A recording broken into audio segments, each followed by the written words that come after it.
Kæru vinir, við erum saman komin hér í Akraneskirkju á þessum fallega degi til kveðjustundar. Við kveðjum Ernu Lóu Guðmundsdóttur sem kvaddi okkur allt of fljótt. Við viljum hér í dag þakka fyrir allt sem hún gaf með lífi sínu til okkar og til allra þeirra sem mættu henni á lífsleiðinni. Við munum nú í þessari athöfn heiðra minningu hennar með tónlist, minningarorðum og bænum.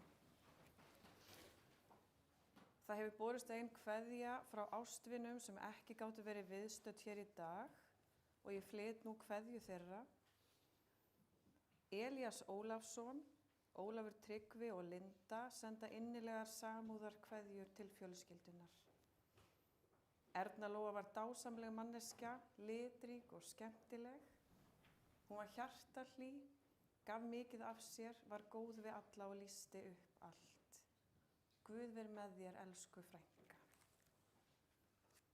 Og áður en ég held lengra vil ég taka fram að textinn sem verður sunginn og eftir við Nú held ég heim er eftir Veturliða Guðnason en ekki Braga Valdimar eins og stendur í skránni. En við skulum nú signa okkur og ég fer með upphafsbæn. Í nafni Guðs föður, sonar og heilags anda. Amen. Kom huggari mig hugga þú, kom hönd og bind sárin. Kom dögg og svala sálu nú, kom sól og þerra tárin. Kom hjartans heilsu lind, kom heilög fyrir mynd, kom ljós og lýstu mér, kom líf ævin þver, kom eilíð bak við árin. Amen.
sem á einstaklega vel við Ernu Lóu. Fagnið með fagnendum, grátið með grátendum, berið sama hug til allra, verið ekki stórlát, umgangist fúslega lítilmagna. Oftreystið ekki eigin hyggindum, gjaldið engum illt fyrir illt. Stundið það sem fagurt fyrir sjónum allra, hafið frið við alla því leyti sem það unnt og á ykkar valdi. Lát ekki hið illa sigra þig, en sigra þú illt með góðu. Þannig hljóðar hið heilaga orð.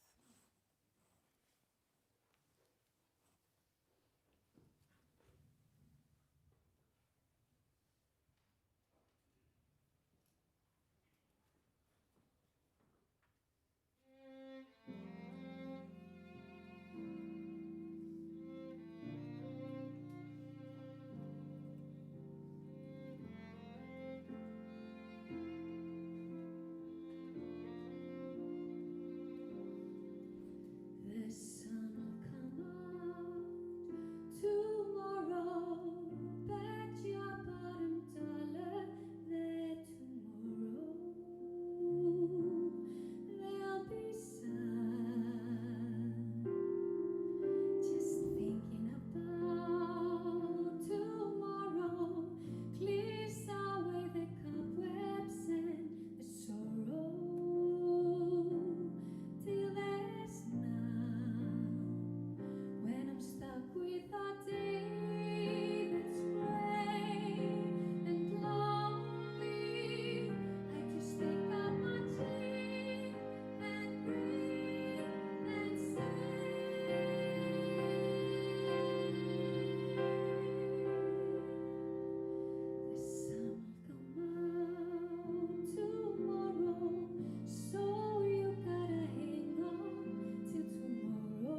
úr fyrra Kórinthubréfi. Kærleikurinn langlyndur, hann góðviljaður. Kærleikurinn öfundar ekki. Kærleikurinn ekki raupsamur, hreykir sér ekki upp. Hann hegðar sér ekki ósæmilega, leitar ekki síns eigin. Hann reiðist ekki, ekki langrækinn. Hann gleðst ekki yfir óréttvísinni, en samgleðst sannleikanum. Kærleikurinn fellur aldrei úr gildi. Þannig hljóðar hið heilaga orð.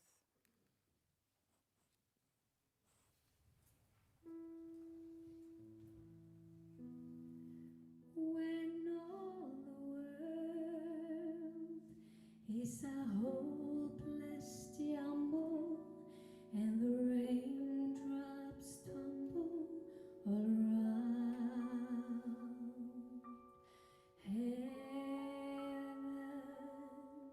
opens a magic lane.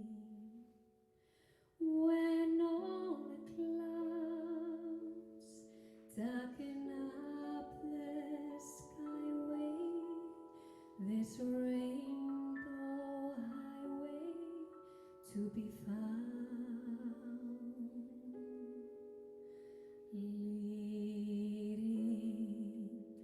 from your window pane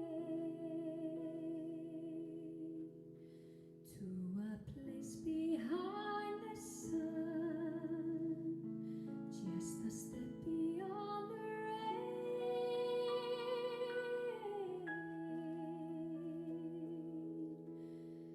Somewhere over the rainbow, way up high, there's a land that I heard of once in a lullaby. Somewhere over the rainbow, bluebirds fly.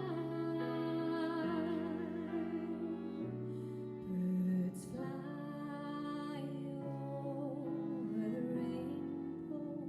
Why, then why can't I? Someday I'll wish upon a star and wake up where the clouds are far behind me, and troubles melt like lemon drops away above the chimney tops. That's where you'll find me. Somewhere over the rainbow, bluebirds fly. Birds fly over the rainbow. Why, then why can't I? Someday I wish upon a star and wake up where the clouds are far behind me, and troubles melt like lemon drops away above the chimney tops. That's where you'll find me.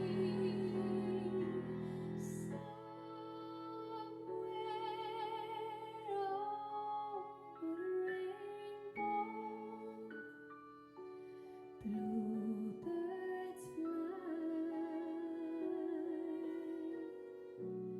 Birds fly over the rainbow. Why, then why can't I? If happy little bluebirds fly beyond the rainbow, why, oh, why can't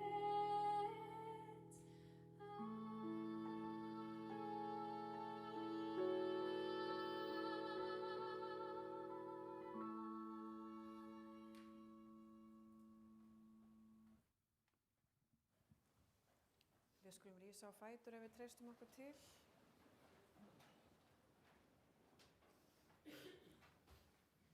Við heyrum heilagt Guðspjall sem skrifað stendur í Jóhannesar Guðspjalli. Jesús segir, hjarta yðar skelfist ekki. Trúið á Guð og trúið á mig. Í húsi Guðs eru margar vistarverur. Væri ekki svo, hefði ég þá sagt yður að ég færi burt að búa yður stað.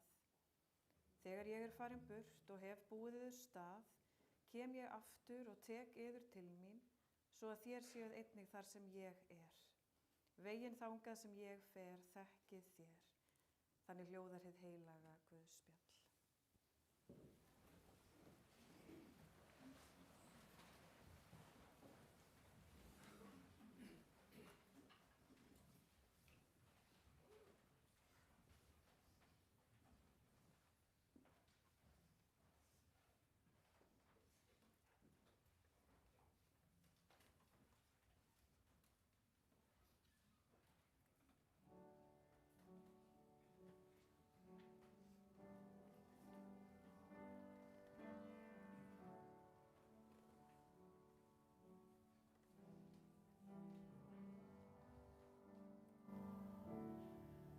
Heiman frá mér leiðin lá,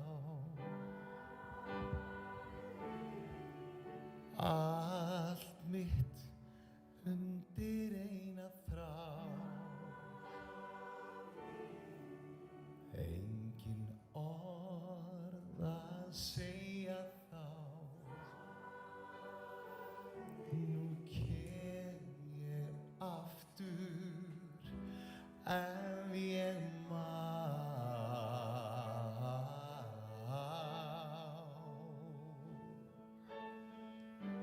Ég sá bláan himinn gegnum tárin, svo sár þar kom að því, nú held ég heim.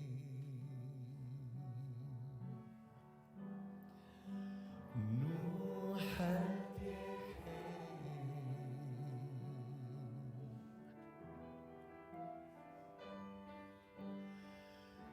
Ég átti allra kosta völ, hvergi að eiga langa dvöl, að finna sælu værum för, þátt í sorgum, þátt í kvöl.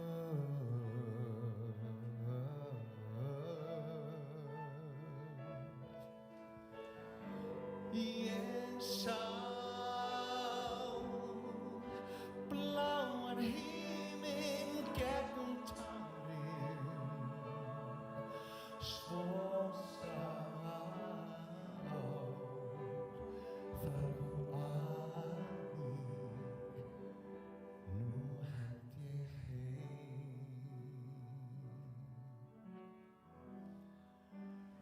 Nú held ég heim. Nú held ég heim.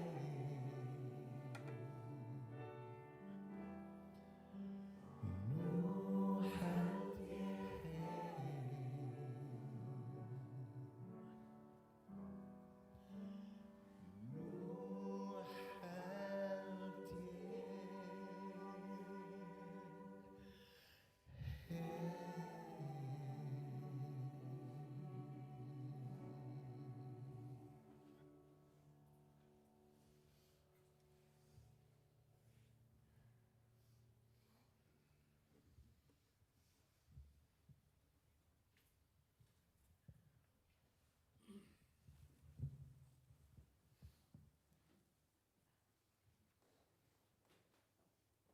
Einn fagran dag í maí, fyrir 47 árum síðan, fæddist undurfögur stúlka á sjúkrahúsinu á Akranesi. Hún var auðvitað fallegasta barn sem hafði fæðst í hugum foreldra sinna og fyllti strax líf þeirra af birtu og gleði. Hún hafði látið bíða mikið eftir sér, en loksins var hún komin, svo skýr og glaðlynd frá fyrstu stundu. Þegar hún var farin að brosa á öðrum degi, sögðu ljósmæðurnar að þetta væri nú bara vindgretta.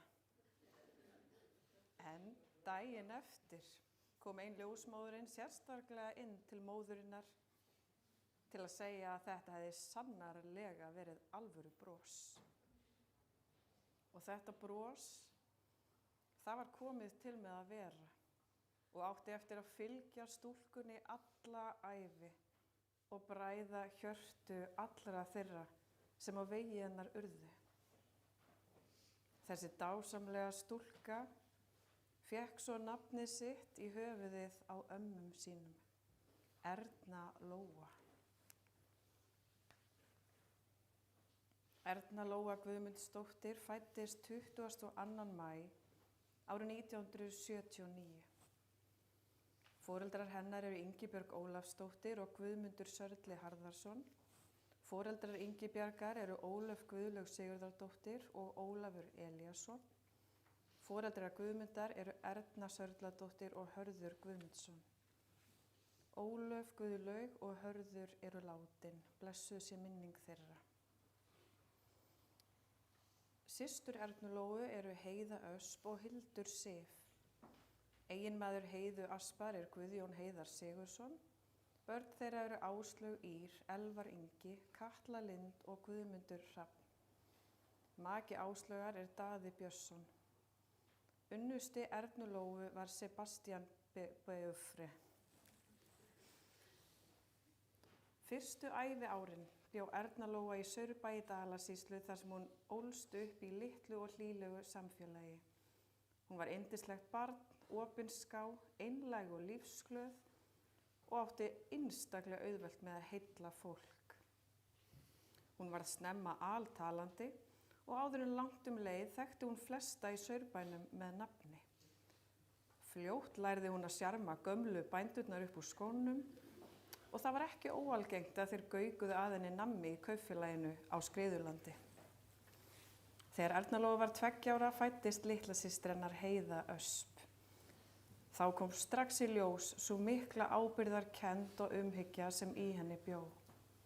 Leið og litla systir lét í sér heyra, var Erna Lóa komin til að fylgjast með og taka þátt.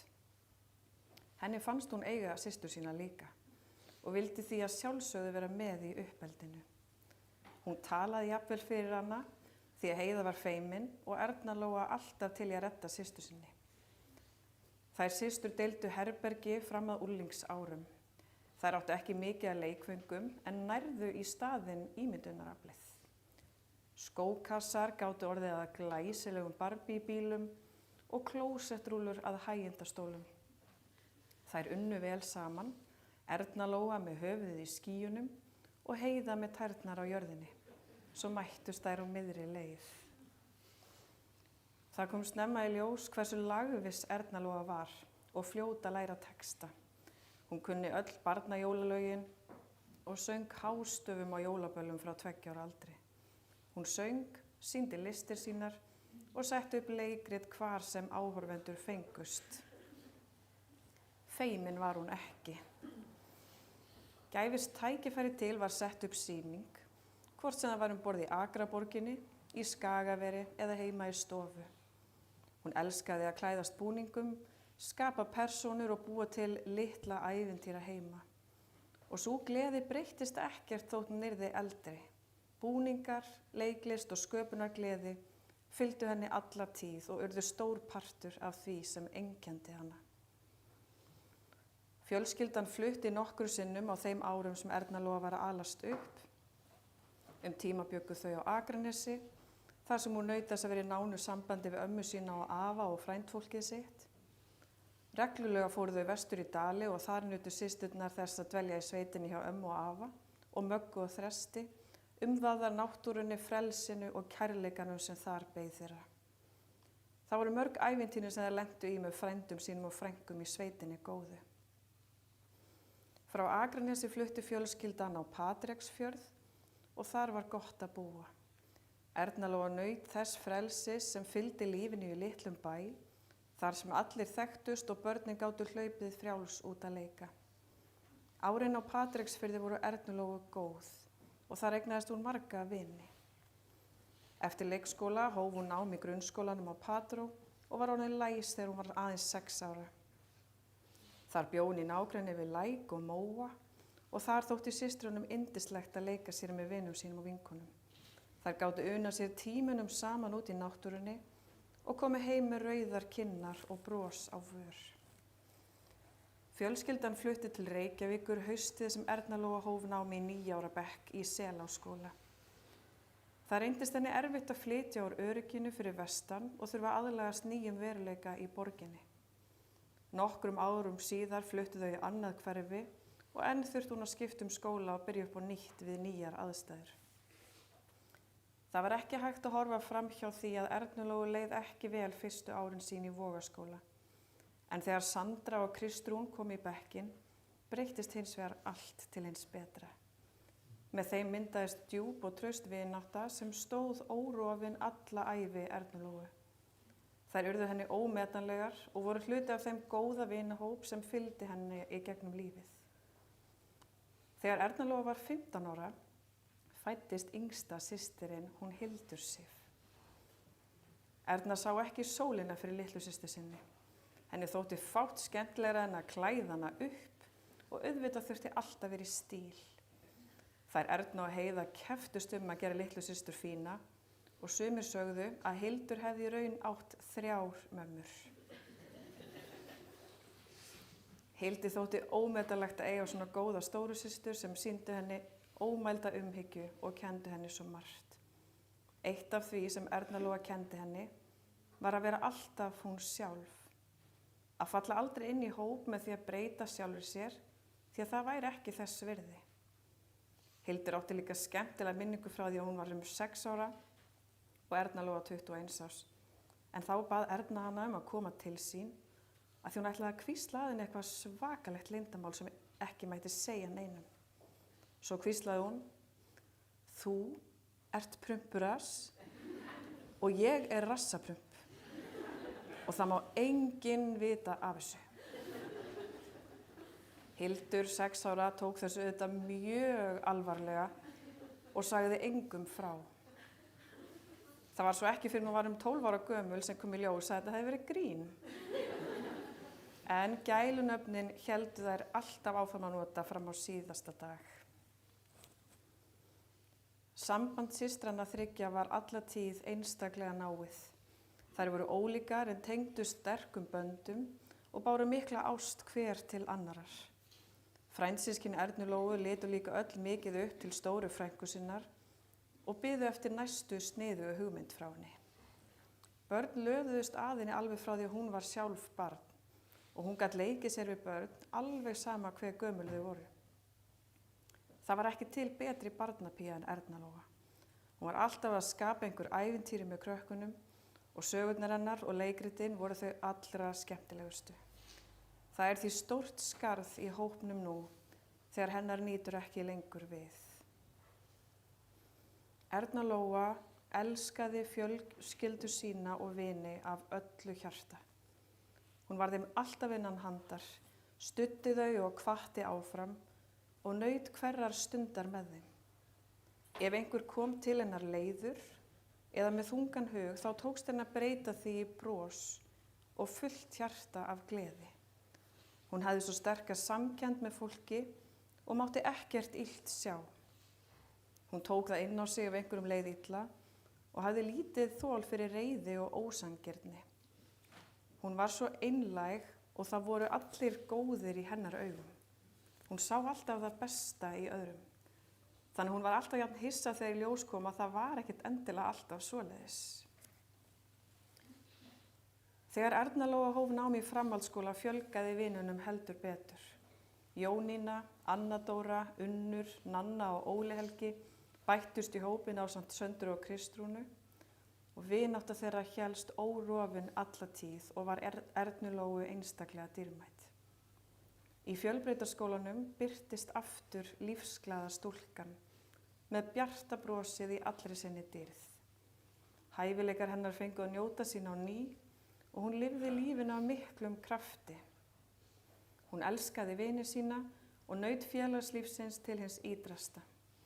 Stundum var félagsskapurinn svo skemmtilegur að námið fekk ef til vill að sitja aðeins á hakanum. Erna Lóa gekk í leiklistaklúbb skólans og þar fann hún sannarlega sinn stað. Hún fékk mikilvæg hlutverk í uppfærslum á meðal annars Leyndamáli, Gísl, Litla prinsinum og Cry Baby. Hún hlaut mjög góða dóma fyrir túlkun sína og það fór ekki á milli mála að hún hafði mikla leiklistarhæfileika og sterka nærveru á sviði. Síðar fann hún sig á hannyrðabraut, enda var hún afburðar handlagin og góð í öllu handvirki. Hún gat saumað, smíðað og skapað nánast hvað sem henni datt í hug. Hjá henni urðu hugmyndirnar fljótt að einhverju áþreifanlegu og fallegu. Erna Lóa hélt til Flórens ásamt Jónínu vinkonu sinni til að læra ítölsku. Þær nýttu dvölina vel, ferðuðust vítt og breitt Ítalíu og að náminu loknu héldu þær í interrailferðum Evrópu. Ítalía heillaði Ernu Lóu upp úr skónum. Hún ákvað því að láta langþráðan draum rætast og sótti nám í hönnunarskóla í Mílanó. Þar lagði hún stund á sviðs- og leikmyndahönnun á meðan Óli Helgi vinur hennar var í fatahönnun og þau leigðu saman. Það lék allt í höndunum á Ernu Lóu og hún fékk bestu einkunnirnar fyrir þau verkefni þar sem sköpunargáfan fékk að njóta sín. Hvort sem var að ræða saum, smíðar, teikningar, tölvugerð eða hugmyndavinnu, lagði hún sig alla fram og skaraði fram úr. Allt námið fór fram á ítölsku en hún var fljót að tileinka sér tungumálið. Því miður náði hún ekki að ljúka náminu. Efnahagshrunið var til þess að hún þurfti að snúa heim og það voru henni mikil vonbrigði. Ástin á Ítalíu hvarf þó aldrei. Hún þráði alltaf að fara aftur og heimsækja gamlar slóðir og fjölskyldan var ákveðin í að fara með henni þegar að því kæmi. Þegar Erna Lóa hafði jafnað sig nokkuð á vonbrigðunum yfir því að hafa ekki getað lokið hönnunarnáminu, kviknaði hjá henni áhugi á ljósmyndun. Hún skráði sig í ljósmyndaskólann og hóf þar nám árið 2015. Í ljósmynduninni fann hún enn einn farveginn fyrir óþrjótandi sköpunargleði sína. Hún notaði sjálfa sig gjarnan sem viðfangsefni og sagði heilar sögur með hverri mynd. Hún þótti frumleg í efnisvali og hafði einstakt lag á því að búa til búninga og leikmynd úr nánast hverju sem var. Erna Lóa var ekki rík af peningum en hæfileikasjóður hennar var bæði stór og óþrjótandi. Hún lét fjárskort aldrei stöðva sig, heldur nýtti hún hugmyndaflugið og það sem tiltækt var. Í hennar höndum gátu hversdagslegustu hlutir breyst í listaverk. Hún hafði líka einstaklega góðan húmor fyrir sjálfur sér. Í myndasafni hennar má finna ótal skemmtilegar og frumlegar myndir sem fá fjölskylduna enn til að hlæja. Það er dýrmætt að eiga þessar minningar hana, svo fullar af lífi, gleði og óbeisluðu hugmyndaflugi. Fyrir einstæða konu var ekki auðvelt að finna húsnæði á viðráðanlega verði eins og leigumarkaðurinn á Íslandi. Erna Lóa var þó úrræðagóð og fann alltaf einhverja lausn, þótt tíma væri heimili hennar aðeins eitt herbergi. Þegar hún fékk íbúð hjá leigufélaginu Bjargi var hún loksins komin í öruggt skjól og gat farið að skapa sér raunverulegt heimili. Það var henni mikils virði að eiga sinn eigin stað þar sem hún gat komið sér fyrir og umkringt sig hlutunum sem henni þótti væntum. Skömmu síðar kynntist hún kærastanum sínum, Sebastian. Erna Lóa gat ekki leynt því hversu ástfangin hún var, enda bar hún tilfinningarnar sínar ætíð utan á sér. Sebastian er frá Frakklandi og þótt þau væru að mörgu leyti ólík náðu þau einstaklega vel saman. Auðvitað hófst Erna strax handa við að læra frönsku og var búin að æfa sig í 1245 daga samfleytt á Duolingo. Það lýsir vel dugnaði hennar og þrjósku þegar hún hafði sett sér markmið. Þau Sebastian stunduðu sund og líkamsrækt saman af miklum krafti. Erna Lóa gerði mikla breytingar á lífsstíl sínum og með breyttu mataræði og hreyfingu náði hún svo góðum tökum á sykursýki tegund 2 að hún þurfti ekki lengur á lyfjum að halda. Þau Sebastian nutu þess einnig að horfa saman á góða mynd eða spila tölvuleiki. Hann lýsir henni sem fallegustu sál sem til var. Síðustu 5 ár ævi Ernulóu einkenndust af miklum og jákvæðum breytingum. Hún var ástfangin, komin í öruggt heimili og ánægð með lífið. Það var fjölskyldu hennar ómetanlegt að sjá hversu vel henni leið og hversu björt framtíðin virtist henni. Ernulóa starfaði lengst af við ummönnun sem átti einstaklega vel við hana. Hún hafði hlýja og góða nærveru og þótti innilega vænt fólki sem hún annaðist. Hún sá manneskjuna á bakvið aðstæður hvers og eins og mætti öllum af einlægni, virðingu og kærleika. Tíma starfaði hún á sambýli við Vesturbrún. Þar kynntist hún góðum vini sínum, Auðunni blaðasala. Ernulóa vildi ekki til þess hugsa að hann yrði einn jólin og bauð honum því heim til fjölskyldu sinnar. Fjölskyldan á margar góðar og hlýjar minningar frá þeim jólum. Þetta var svo dæmigert fyrir Ernu. Ef hún vissi að einhverju var einmana, vildi hún gera allt sem hún gat til að bæta úr því. Síðustu árin starfaði hún á sambýlinu í Sólheimum og leið þar mjög vel. Henni þótti vænt heimilisfólkið og átti gott og náið samstarf við vinnufélaga sína. Hún lagði hjarta sitt í starfið og það var augljóst hversu mikla umhyggju hún hafði fyrir fólkinu sem hún sinnti. Missir samstarfsfólks hennar og heimilisfólksins mikill og samstarfsfólk hennar sendir innilegar samúðarkveðjur og þakka fyrir einstakt samstarf þar sem nærvera Ernulóu og húmor voru mikilvægur hluti af þeirra daglega lífi. Ernulóa átti stóran hlut í þeim árangri sem starfsfólki náði saman á Sólheimum og áttu allir, bæði íbúar og starfsmenn, sérstakt samband við hana. Og það var enginn sem hún náði ekki á sitt band. Ernulóa var mikill söngfugl og einstaklega lagviss frá barnæsku. Hún söng með nokkrum kórum í gegnum tíðina, en síðustu árin var hún félagi í Samkór Reykjavíkur. Þar sungu einnig 3 vinkonur hennar og hún naut þess að eiga þessa sameiginlegu gleði með þeim. Félagslífið í kórnum var gott og Ernulóa naut þess að taka þátt í öllu sem þar fór fram. Þegar kórinn hélt í sína árlegu ferð austur, gafst henni kærkomið tækifæri til að sameina sönginn, félagsskapinn og ástina á búningum. Síðasta þemaferðarinnar var Ítalía.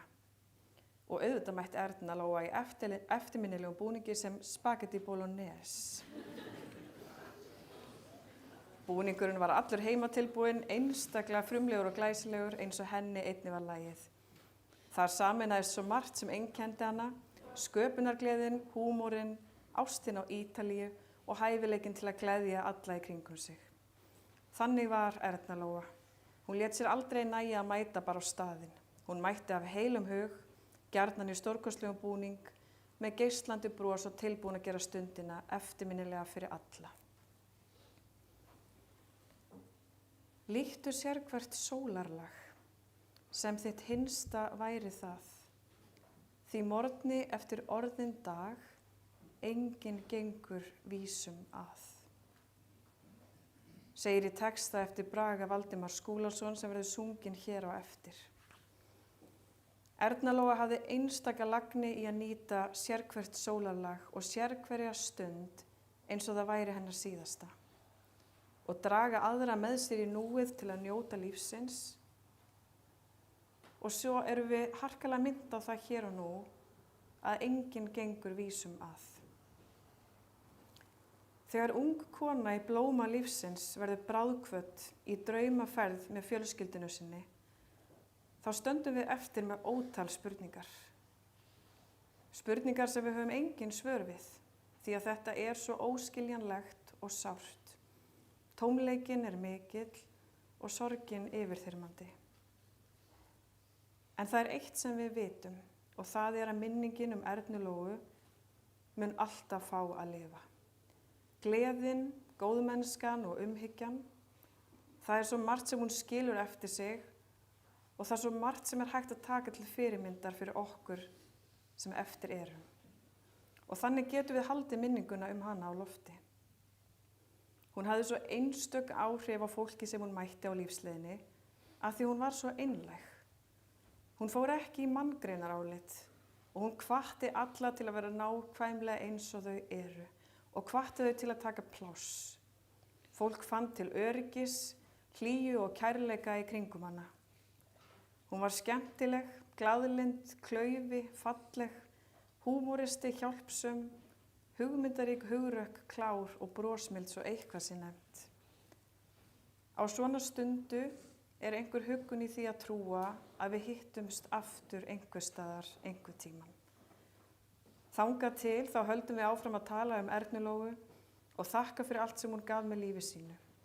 Ég trúi því að hún sé nú í höndum Guðs, umvafin þeim sem farin voru á undan henni og ég trúi því að þar lýsi hún allt upp með brosinu sínu og sköpunargleði. Megi minning Ernu Lóu vera ljós á þeim dögum sem söknuðurinn er þungur og kærleikunum sem hún skildi eftir sig halda áfram að tengja saman þau sem syrgja.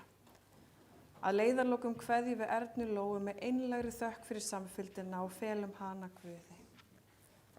Erna Lóa, far þú í friði, friður Guðs þig blessi og hafðu þökk fyrir allt og allt.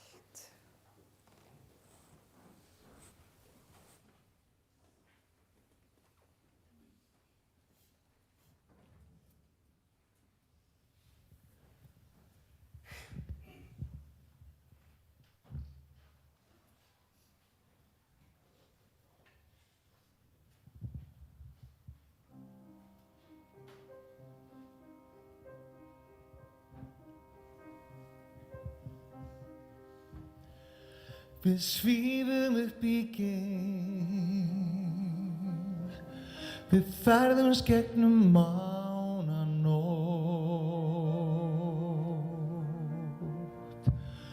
hofar öllum þeim sem sofa vært og rótt.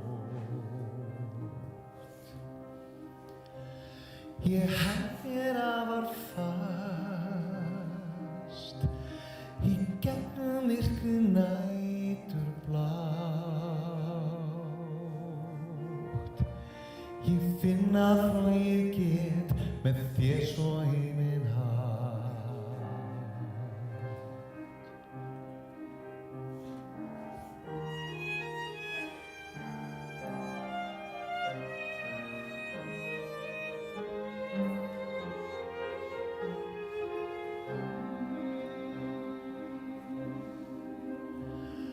Jörðin líður hjá, framhjá fjúka borg og bær. Skógi vaxir gíl og lækur sig tær.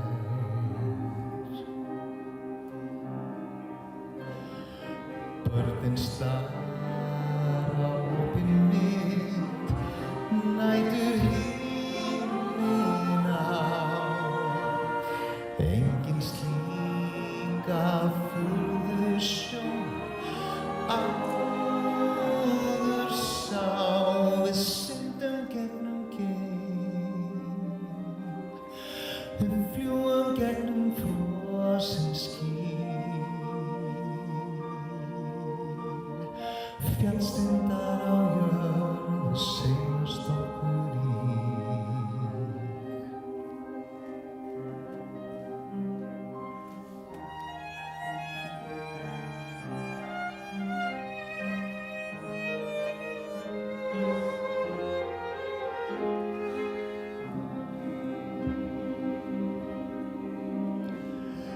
Föllum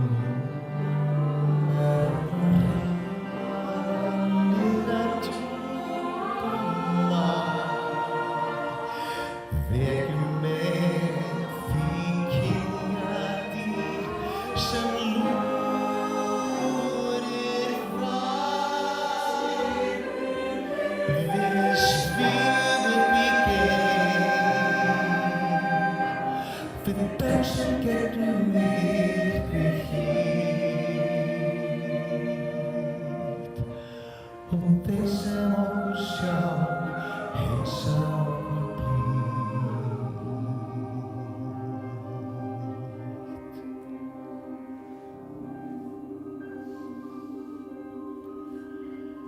við svífum upp í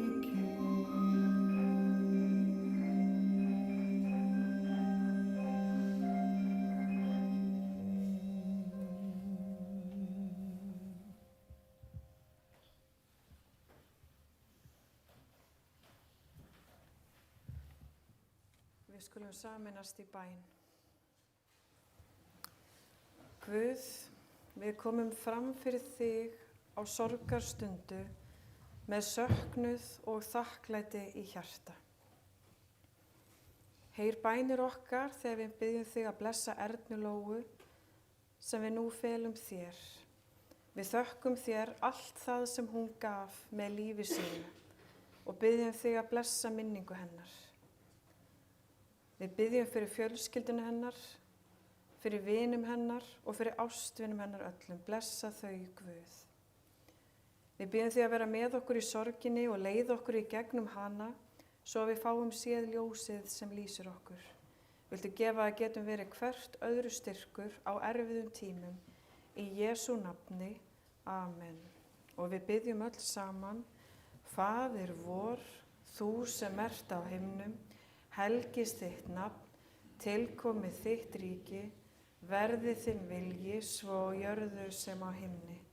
Gef oss í dag vort daglegt brauð og fyrirgef oss vorar skuldir, svo sem við og fyrirgefum vorum skuldunautum.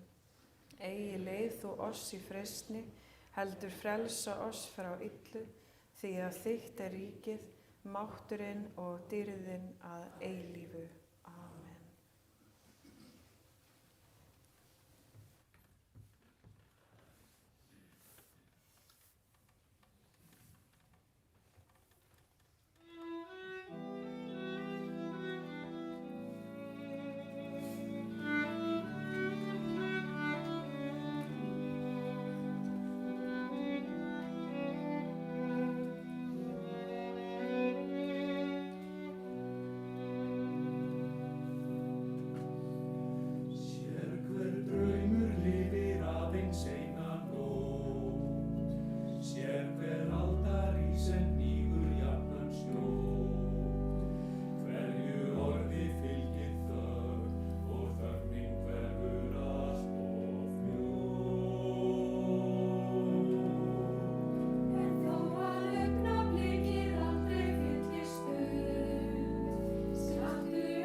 skulum rísa á fætur.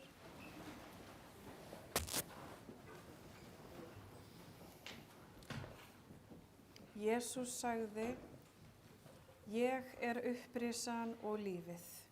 Sá sem trúir á mig mun lifa þótt hann deyi.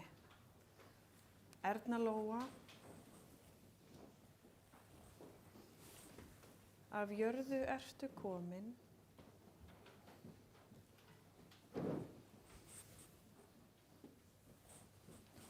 að jörðu skaltu aftur verða,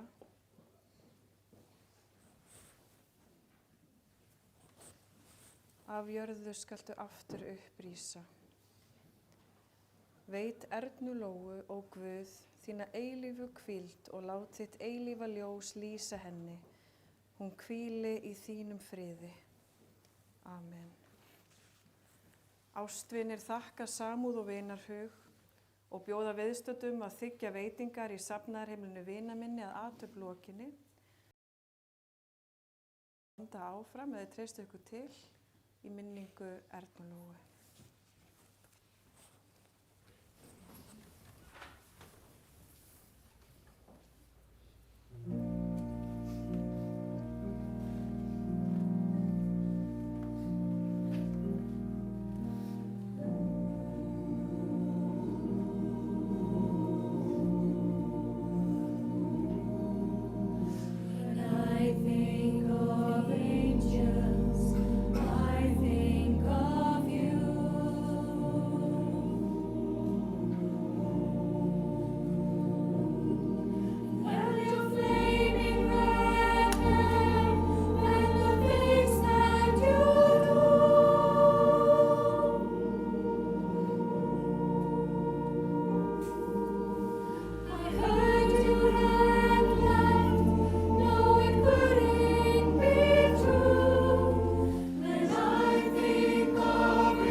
Drottinn blessi þig og varðveiti þig. Drottinn láti sína ásjón lýsa yfir þig og sé þér náðugur. Drottinn upplyfti sínu augliti yfir þig og gefi þér frið. Amen. Förum í friði.